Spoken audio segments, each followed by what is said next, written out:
پیارے ناظرین و سامعین، السلام علیکم۔ امید کرتے ہیں آپ سب خیریت سے ہوں گے۔ ناظرین اکرام، اللہ تعالیٰ نے دنیا کی عورت کو مٹی سے بنایا اور جنت کی عورت کو بنایا مشک اور زعفران سے۔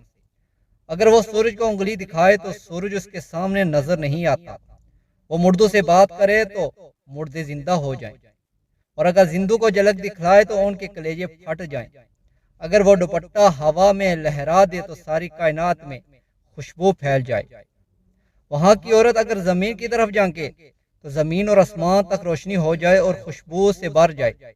اگر وہاں کی عورت اپنی ہتھیلی زمین اور آسمان کے درمیان نکالے تو اس کی حسن کی وجہ سے خلائق فتنہ میں پڑ جائیں۔ وہاں ہر شخص کو 100 آدمیوں کے کھانے پینے جمع کی طاقت دی جائے گی۔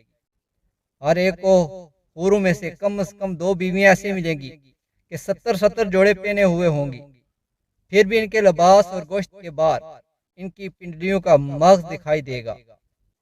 آدمی اپنے چہرے کو اس کے رخسار میں آئینے سے زیادہ صاف دیکھے گا۔ مرد جب اس کے پاس جائے گا تو ہر بار کنواری پائے گا، مگر اس کی وجہ سے مرد اور عورت کو کوئی تکلیف نہیں ہوگی۔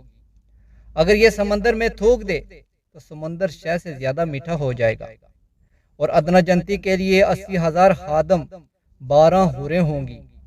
اگر مسلمان وہاں اولاد کی خواہش کرے تو اس کا حمل اور ذعور پوری عمر یعنی 30 سال خواہش کرتے ہی ایک ساتھ میں اولاد ہو جائے گی۔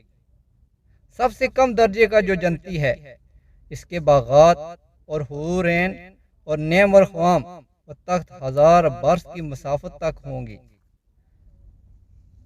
ناظرین اکرام، ایمان والی مٹی والی عورت اگر تقوی اختیار کرے گی تو اس جنت والی حور سے 70,000 گنا زیادہ خوبصورت ہوگی۔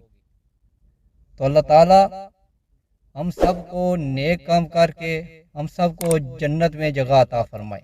اگر آج کی یہ ویڈیو آپ کو پسند آئی ہے تو دوستوں سے ضرور شیئر کریں۔